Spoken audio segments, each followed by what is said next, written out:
नमस्कार। खास मुलाकात में आपका स्वागत है। मैं हूं धीरज ठाकुर। आज हमारे मेहमान हैं केंद्रीय मंत्री रामकृपाल यादव। सर, आपका बहुत बहुत स्वागत है हमारे इस खास कार्यक्रम में। जी नमस्कार, धन्यवाद। आप अपने संसदीय क्षेत्र में 6 विधानसभा आते हैं आपके, तो इस सेवक बनकर कितना काम किए हैं जनता के लिए? देखिए, मैं कई बार से सांसद हूं। लोकसभा में चौथी बार मैं जीत कर गया हूं और हमेशा हमने प्रयास किया है, जब कभी भी हम सांसद बने हैं या नहीं भी रहे हैं तो निष्ठापूर्वक, ईमानदारी पूर्वक हमने काम करने की कोशिश की है। पर इस वित्तीय ये 5 साल का जो निर्माण था, सरकारें पहले भी थी केंद्र में और राज्य में, उसी के माध्यम से काम होता है। सरकारें अभी भी है और जितनी धनराशि केंद्र और राज्य ने विकास के लिए देने का काम किया, आज तक किसी सरकार ने मेरे समझ से सब कुछ में देने का काम किया। रोड में, पानी में, आवास में, सड़क में, पुल में, पुलिया में, बिजली में, कितना मैं बताऊं। इसलिए पहले वाले वक्त से ज्यादा इस बार मैंने बहुत काम किया, क्योंकि केंद्र का भी सहयोग मिला और राज्य का भी सहयोग मिला। दोनों का एक ही एजेंडा है, केंद्र का और राज्य का विकास, और सबके लिए विकास। जो विकास हुए हैं किसी धर्म और जाति के आधार पर नहीं हुआ है, सबके लिए विकास हुआ है। सबका साथ सबका विकास, सबका साथ सबका विकास और न्याय के साथ विकास। आज कोई न कोई योजना से लाभ उठाने का। कुछ ऐसे काम बताइए अपने क्षेत्र का, 4-5 ऐसे काम जिससे लोग जो आपने किया है। तो मैं बता रहा हूं आपको, बहुत बड़ी समस्या रही है हमारे क्षेत्र में। ग्रामीण इलाका ऑलमोस्ट हमारे क्षेत्र में है। रोड की समस्या बहुत रही है, बिजली की समस्या बहुत रही है। 2,500 से गांव था, पूरे हिंदुस्तान में 18,000, और हमारे क्षेत्र में 2,500 से गांव था जहां आज तक लोगों ने तार पोल नहीं देखे काम। ये दियारा इलाका देख रहे हैं ना। 70 साल की आजादी के बाद कभी लोगों ने सपना नहीं सोचा होगा, सपना में भी, कि हमको बिजली मिलेगा। सड़क भी मैंने बनवाया था, बिजली भी बनाया। अब तो वहां पुल का निर्माण के लिए राज्य सरकार ने निर्णय लिया है, मैंने देखा हूं, विज्ञापन में छपा है। बिजली गांव गांव में चला गया, घर घर में चला गया। पानी, हर घर में पानी पहुंचाने का काम, ये बेसिक है। तरेगना स्टेशन है मसौड़ी के पास, आप वहां जाइएगा, चूंकि पटना से ही हैं आप, उस इलाके में आप जाइएगा तो 2.5 से 3 घंटा कभी कभी जाम में फंस जाता था लोग। और वर्षों से यह डिमांड था कि हमारे रेलवे ओवरब्रिज का निर्माण करवाने का काम किया जाए। रेल मंत्री ने और राज्य की सरकार ने पथ, यानी बिहार सरकार और भारत सरकार का रेल मंत्रालय, दोनों के संयुक्त प्रयास से वो काम होता। मैं 3.5-4 साल पहले मंत्री जी से अनुरोध किया था, रेल मंत्री से, उन्होंने सैंक्शन कर दिया था, मगर अप्रोच रोड जो राज्य सरकार के जिम्मेवारी में थी वो नहीं हो रहा था। क्योंकि पूर्ववर्ती जो पथ निर्माण मंत्री थे, न जाने कितना बार मैंने गुहार किया, उनके कान पर जू रखने का काम नहीं किया। पता नहीं क्या दुश्मनी थी उस इलाके के लोगों से। फिर जब नंदकिशोर जी आए, सरकार का परिवर्तन हुआ, नंदकिशोर जी पथ निर्माण मंत्री बने, तो उन्हें अप्रोच रोड को सैंक्शन कर दिया। मैं मुख्यमंत्री जी के प्रति भी आभार व्यक्त करता हूं और मंत्री जी के प्रति भी। 40 करोड़ की लागत से वो सैंक्शन हो गया, शिलान्यास हो गया, और मैं समझता हूं कि काम प्रारंभ होने वाला है, जिसमें 20 करोड़ रुपया भारत की सरकार और 20 करोड़ 50-50 राज्य की सरकार देगी। नंबर 3, एक बिर्रा बांध है, वहां पर 8,000 एकड़ असिंचित भूमि रहती थी हमारे संसदीय क्षेत्र के अलावे जहानाबाद के इलाके में, और 40 साल से लोगों को मांग था कि वो बिर्रा बांध का निर्माण करवाया जाए। मैं पुनः माननीय मंत्री जी के पास मैं गया था, निवेदन किया था, बिर्रा बांध का निर्माण कराने के लिए 43 करोड़ रुपया आवंटन कर दिया। पिछले 7 महीना 8 महीना से काम प्रारंभ हो गया है। 2020 तक वो काम पूरा हो जाएगा और गांव के किसानों को उसे सुविधा मिलने लगेगा। नमामि गंगे के अंतर्गत पानी को साफ करके गंगा में प्रवाहित करने का मनेर में, बेउर में और दानापुर में हमें लगता है कि कम से कम 300 से 400 करोड़ रुपया से अधिक की राशि का आवंटन हो गया। काम भी प्राप्त शिलान्यास कर दिए माननीय मंत्री जी नितिन गडकरी साहब। अभी भी कल ही गंगा घाट पर दानापुर में गंगा घाट पर घाट का निर्माण और सौदागरी के लिए पैसा आवंटन होने का काम किया। इसी तरह से प्रधानमंत्री ग्रामीण सड़क योजना के अंतर्गत फर्स्ट फेज में न सिर्फ अपने क्षेत्र में जो पेंडिंग था सब सड़कों का निर्माण करवा दिया, कई पुल पुलिया का निर्माण करवाने का काम किया है। प्रधानमंत्री ग्रामीण सड़क योजना के अंतर्गत, प्रधानमंत्री आवास योजना के अंतर्गत काम करवाने का काम किया है। अनेकों अनगिनत काम है जिसकी चर्चा मैं करूं तो लंबा हो जाएगा। तो लोगों को सुविधा, जो अब तक वंचित लोग थे, 4 लेन 6 लेन, अब आपको पता है कि NH 98 हमारे यहाँ NH 30 है। NH 30 जो बहुत बुरी स्थिति में थी, जो दानापुर से बिहटा और मनेर और बिहटा होते हुए आगे जाती थी आरा बक्सर की तरफ, रोड बहुत जर्जर हालत में था। मैंने अपने कार्यकाल में एक बार 22 करोड़ रुपया और एक बार 34 करोड़ रुपया की राशि का आवंटन मैंने करवाया है। काम लग गया उसमें। बहुत बुरी स्थिति में आप जाते होंगे, देखते होंगे। उसी तरह से पटना डोभी पेंडिंग पड़ा हुआ था, ये 4 लेन का था, NH का रोड था, इसमें काम नहीं लगा हुआ था, काम प्रारंभ हो गया था, बीच में ठेकेदार लोग चला गया, फिर पुनः ठेकेदार संवेदक, नए संवेदक की बहाली की प्रक्रिया शुरू होगी, ये भी काम लगा हुआ है। ये सब भारत सरकार की योजनाओं का जिक्र मैं कर रहा हूं। और राज्य सरकार ने तो अद्भुत काम किया है। जो प्रधानमंत्री ग्रामीण सड़क योजना के अंतर्गत जो सड़क छूट गया था, उस सड़क को पूरा करने के लिए राज्य कोष से राज्य की सरकार ने अलग से राशि आवंटन करने का काम किया है।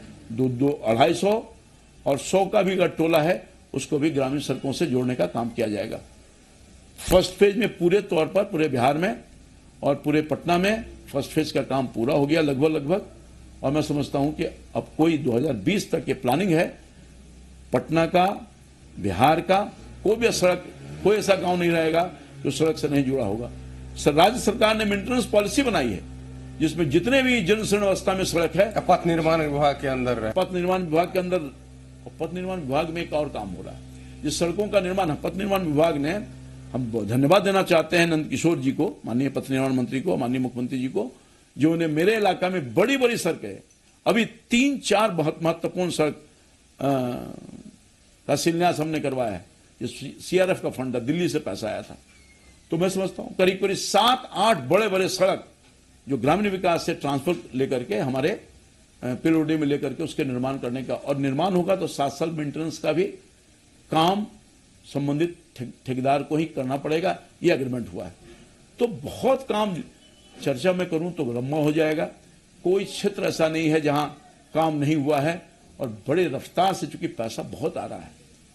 पहले भी ये ग्रामीण विकास मंत्रालय का, भारत सरकार का जो बजट था, पहले था 75 से 78 हजार करोड़ रुपया। अब वो 2018 तक मैं आपको बताऊं कि वो 1 लाख बढ़कर 25,000 करोड़ रुपया हो गया। रोड में पैसा बढ़ गया, आवास में पैसा बढ़ गया, मनरेगा में पहले 32 से 34 हजार करोड़ रुपया था। मंत्रालय के में यूपीए के मुकाबले इस बार जो मंत्रालय है आपका, वो ज्यादा काम कर रही है हर क्षेत्र में। देखिए, मैं बताऊं कि जैसा कि मैंने बताया कि मेरे विभाग ग्रामीण विकास मंत्रालय में ही जो बजट था वो बजट बहुत बढ़ गया। पहले मैं बताता हूं कि पहले जो 75 से 78 हजार करोड़ रुपया था वो बढ़कर के 1,25,000। और हर विभाग में जितने भी विभाग हैं, चाहे वो हेल्थ का हो, शिक्षा का हो, कृषि का हो, पानी से संबंधित हो, बिजली से संबंधित हो, जितने भी विभाग हैं सब में 1 नहीं 3 गुना, 4 गुना, 5-5 गुना राशि की वृद्धि हुई। क्योंकि इच्छा शक्ति है ना, खाना बना रहे हैं, जल्दी समय पर। विपक्ष जो है हमेशा सवाल उठाती है रोजगार को लेकर के, विकास को लेकर के, कि ये सब जुमलेबाजी करते हैं मोदी सरकार। अभी बताइए, हम 2-3 चीज के बता देते हैं। विकास और रोजगार, विकास होगा तो रोजगार होगा ना। और हमारी सरकार ने, हम अपने मंत्रालय की बात बोल रहे हैं, दूसरे मंत्रालय की बात छोड़िए, वो आंकड़ा मैं आपको बताऊंगा या पता ही होगा आपको। हमारे विभाग ने कहा कि हम 1 करोड़ लोगों को मकान बनाएंगे। जब 1 करोड़ लोगों के मकान की व्यवस्था हो रही है तो उसके लिए रोजगार मिलेगा कि नहीं मिलेगा? ईंटा की जरूरत पड़ेगी, सीमेंट की जरूरत पड़ेगी, छड़ को कहां से बनता है? कारखाने से बनता है, लोग बनाते हैं उसको। इतना बड़ा इन्वेस्टमेंट अगर सरकार कर रही है तो उससे रोजगार सृजित हो रहा है। मनरेगा मनरेगा का 32,000 करोड़ रुपए की राशि आता था मनरेगा में, और वो बढ़ा करके प्रधानमंत्री जी ने 60,000 करोड़ रुपया कर दिया। किसके पॉकेट में पैसा जा रहा है? गरीबों की आर्थिक स्थिति और उससे रोजगार मिल रहा है कि नहीं मिल रहा है?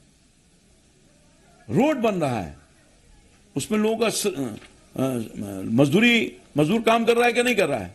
आवास अगर बन रहा है तो मजदूर लग रहा है, रोड बन रहा है तो मजदूर लग रहा है, बिजली पोल तार लग रहा है तो उसमें मजदूर लग रहा है। रोजगार का क्या कंसेप्ट? सरकारी नौकरी। हम ये कह सकते हैं हमारा जो योजना चला है ये नौजवानों के हित के लिए, मुद्रा बैंक की स्थापना की गई, ट्रेनिंग की व्यवस्था लोगों को किया जा रहा है, लाखों लोगों को ट्रेनिंग दिया गया है और सबको रोजगार मिल रहा है। हर क्षेत्र में रोजगार की व्यवस्था की गई है। तो ये विपक्ष के पास मुद्दा विहीन लोग हैं, इनके पास जब इनको मौका मिला तो किए नहीं, और जब ये सरकार कर रही है तो सवाल उठाने का काम कर रहे हैं। असल में हताशा में है लोग, निराशा में है लोग। इसलिए हताशा और निराशा वाला लोग जिनके पास कोई मुद्दा ही नहीं बचा तो क्या बोलेंगे? कुछ तो बोलना है ना उनको। आप तो घूमते हैं, आप अपने क्षेत्र में भी, अपने दूसरे जगह भी, दूसरे राज्यों में भी, क्या लगता है देश का मूड इस बार? देखिए, मैं हाल में कई राज्यों का दौरा किया था अपने विभाग के। मेरा विभाग गांव से जुड़ा हुआ है। मैं राजस्थान गया था, हरियाणा गया था, उत्तर प्रदेश गया था, मध्य प्रदेश गया था, यहां तक कि कश्मीर में मैं गया था, इंटीरियर इलाके में मैं गया था। हाल के दिनों की बात बोला हूं। इस एक महीना के दरमियान कई राज्यों का मैंने दौरा किया, साउथ से लेकर के नॉर्थ तक, बहुत राज्यों का।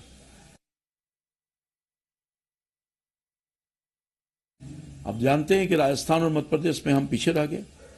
मैं राजस्थान गया था, गांव में, वहां के लोगों से मैंने पूछा, अफसोस कर रहा है लोग, और चारों तरफ से विश्वास का जो विश्वास अगर किसी नेतृत्व पर है तो मोदी जी पर।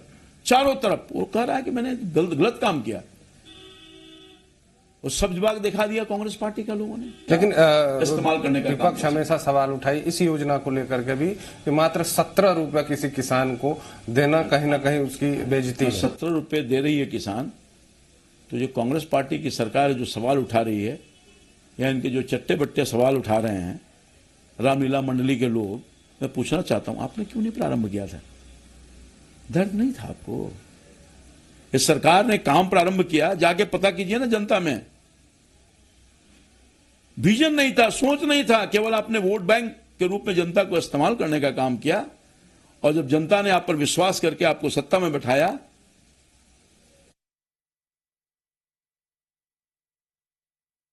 लूटने का काम किया।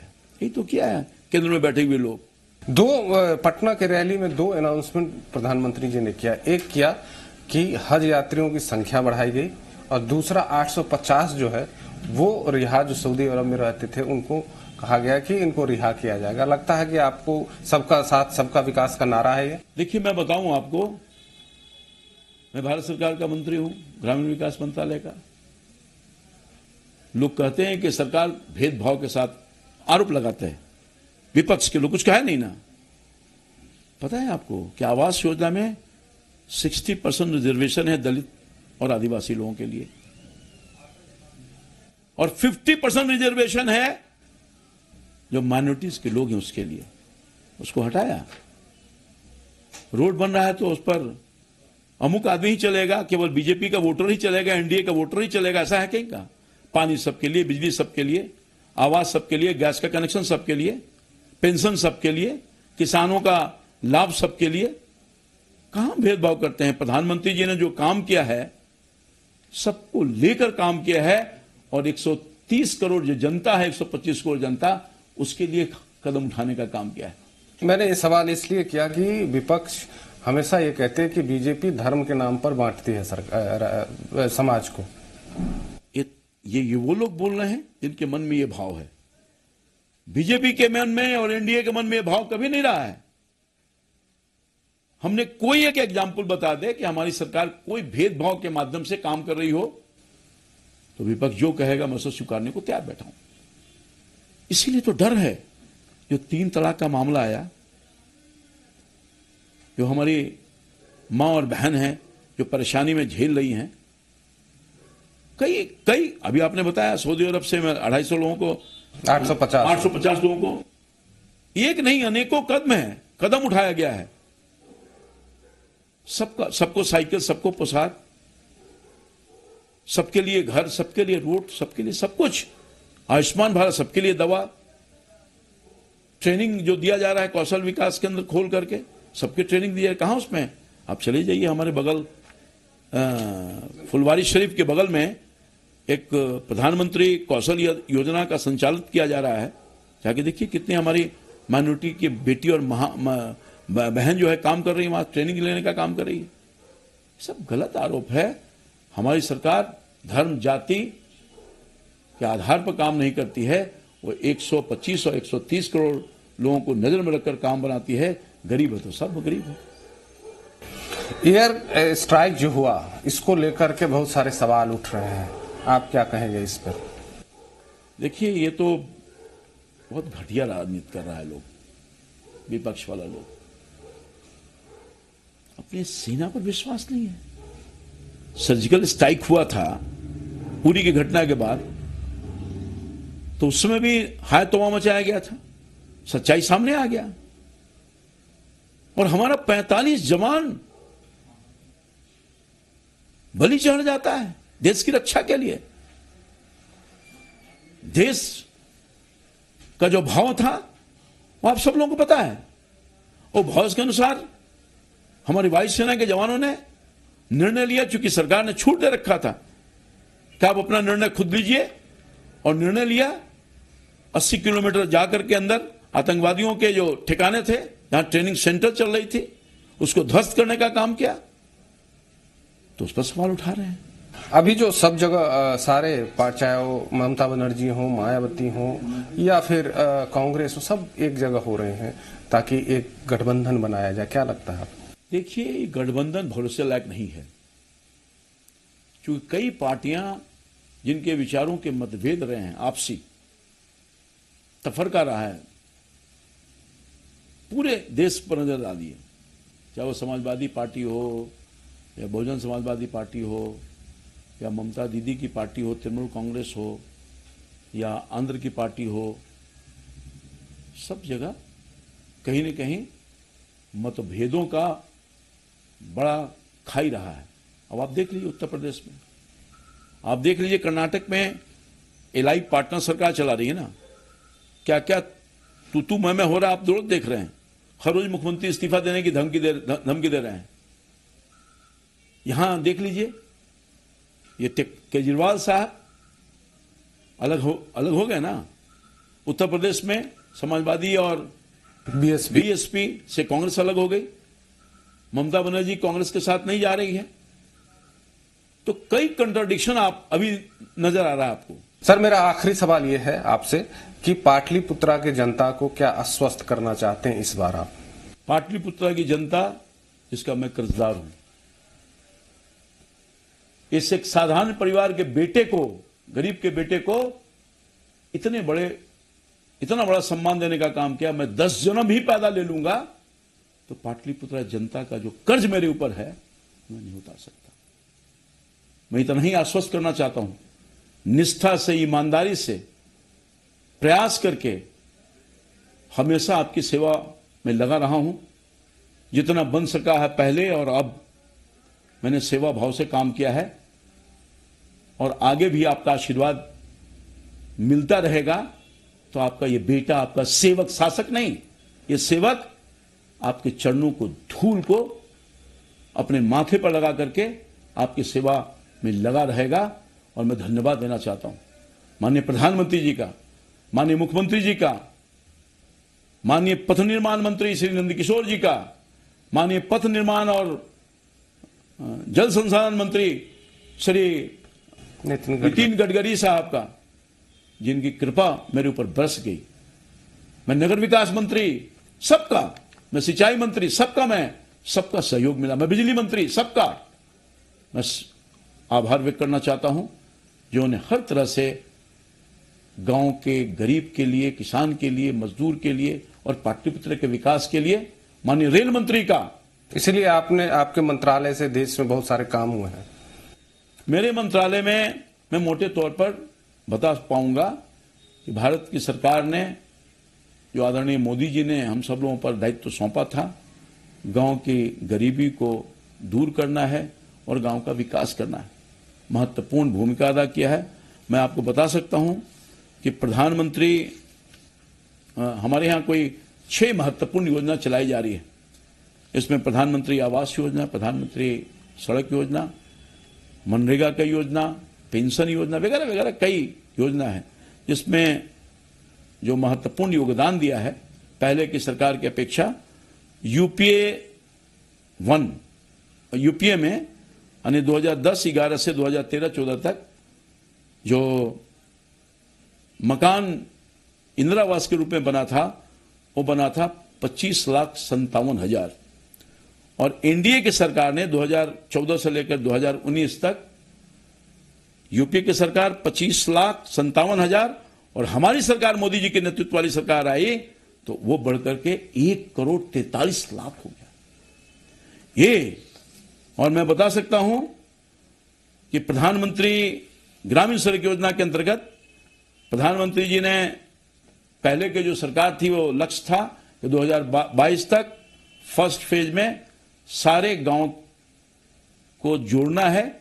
प्रधानमंत्री जी ने लक्ष्य कम किया, 2019 करने का काम किया और 2019 तक मैं कह सकता हूं कि शायद ही कोई हिंदुस्तान का गांव होगा जो प्रधानमंत्री ग्रामीण सड़क योजना के अंतर्गत नहीं बना होगा, जिसकी आबादी 1000 और 500 के बीच में होगी, ये मानक था।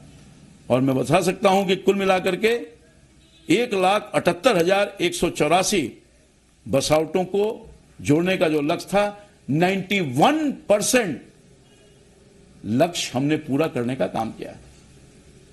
बिहार का भी लक्ष्य, बिहार में काफी हम आगे बढ़ने का काम किया है। और मैं बताऊं कि पिछले 5 साल के दरमियान ग्रामीण विकास मंत्रालय के माध्यम से 2 लाख किलोमीटर से अधिक सड़कों का निर्माण कर दिया हमने। ये कटिबद्धता थी, पहले 75 किलोमीटर प्रतिदिन के हिसाब से बनता था, हमने उसको बढ़ा करके 140 किलोमीटर प्रतिदिन के हिसाब से काम करने का काम किया है। इसमें राज्यों का सहयोग रहा है। तो ये काम की प्रतिबद्धता है। मनरेगा में जहां 38,000 रुपया खर्च होता था यूपीए गवर्नमेंट में, हमने उसको 60,000 करोड़ रुपया राशि खर्च करने का काम किया है। तो ये प्रतिबद्धता है हमारी। और हर क्षेत्र में हमने बहुत सारी जो ग्रामीण विकास का दायित्व था, उस दायित्व का निर्वहन करने का काम किया है।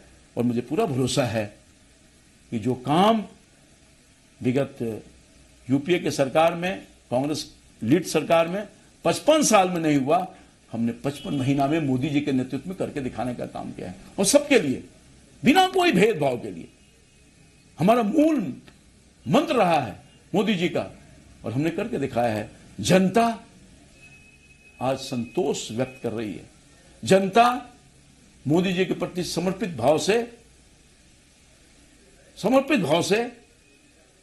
तय कर लिया है कि इस बार भी मोदी जी ही प्रधानमंत्री बनेंगे और दूसरी बार प्रधानमंत्री जी के, नरेंद्र मोदी के नेतृत्व में सरकार बनेगी।